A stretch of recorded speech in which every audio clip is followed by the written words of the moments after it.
En investissant dans le 8370 RT, Frédéric Carbonneau a réduit la puissance de son tracteur de tête de 60 chevaux. Et pourtant, les performances du tracteur sur son exploitation sont meilleures. Voici en image le John Deere 8370 à chenilles dans les plaines de la Somme. Avec 420 chevaux en puissance maximum, c'est le tracteur le plus puissant de sa gamme.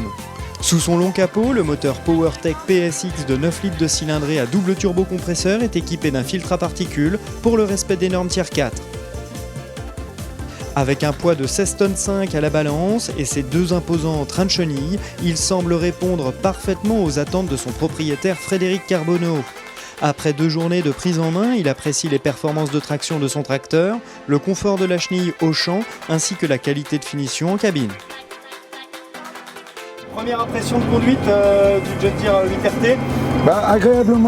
Agréablement surpris par rapport à mon ancien conventionnel à pneus, d'une marque différente, où j'étais agréablement content aussi, mais limité au point de vue de l'adhérence.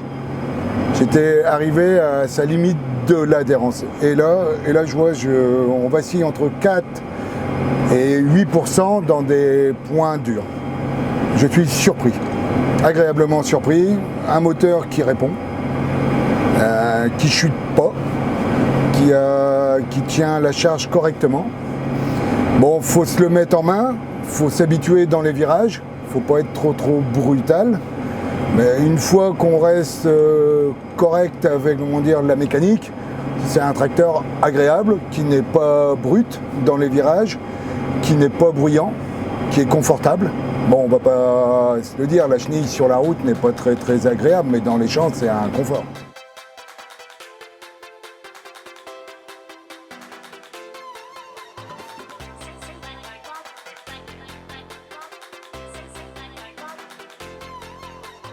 Actuellement, on vacille entre 8 et 9 à l'heure.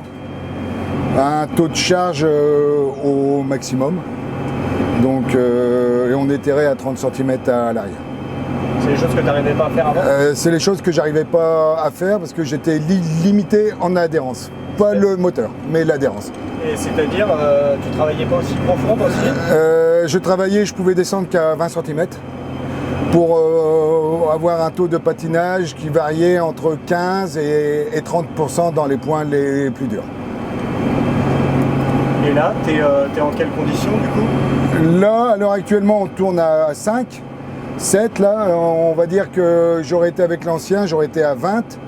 J'aurais été près de 20% en patinage. Et au niveau de la consommation? La consommation, celui-là, il fait 60 chevaux de moins, donc c'est 20 litres au 100 chevaux. Donc avec l'ancien, je tournais à 110 litres à l'heure en moyenne. Celui-là, je tourne à 75-76 litres. Pour 2 km/h de plus qu'on gagne grâce à l'adhérence, grâce aux chenilles. C'est quoi comme outil?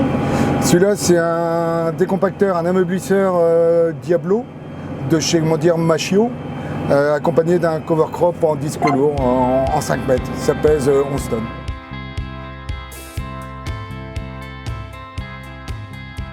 Qu'est-ce qui fait que le tracteur, selon toi, est plus performant? Moi, c'est la chenille. De l'autre côté, j'aurais pu jumeler l'articulé. Peut-être que j'aurais gagné en adhérence. Mais vu qu'il a été homologué avec une norme européenne à 2,50 m hors tout, je ne pouvais pas le jumeler. Donc j'étais limité à ce niveau-là. Et au niveau de la répartition du tracteur, tu l'as chargé en masse? Celui-là, il est chargé à son maximum. Donc on l'a pesé, il fait 16 tonnes et demie. Et l'articulé faisait 17 tonnes. Donc ils sont pareils au point de vue poids. À l'avant, t'as rajouté des masses? À l'avant, j'ai remis un paquet de 22 masses de 43 kg, donc il y a quasiment 1 tonne. Il y a 160 kg dans chaque barbotin, à l'avant, dans les roues tendeurs. Et on a remis 6 masses de chaque côté sur le moteur. De combien? 43 kg. Donc il est au maximum. Si on avait mis un relevage avant, on aurait pu encore le relester encore plus, mais pour l'instant, il n'y en a pas l'utilité. En cabine, Frédéric Carbonneau apprécie le silence et la qualité des finitions à l'image du frigidaire situé sur le plancher à gauche du siège.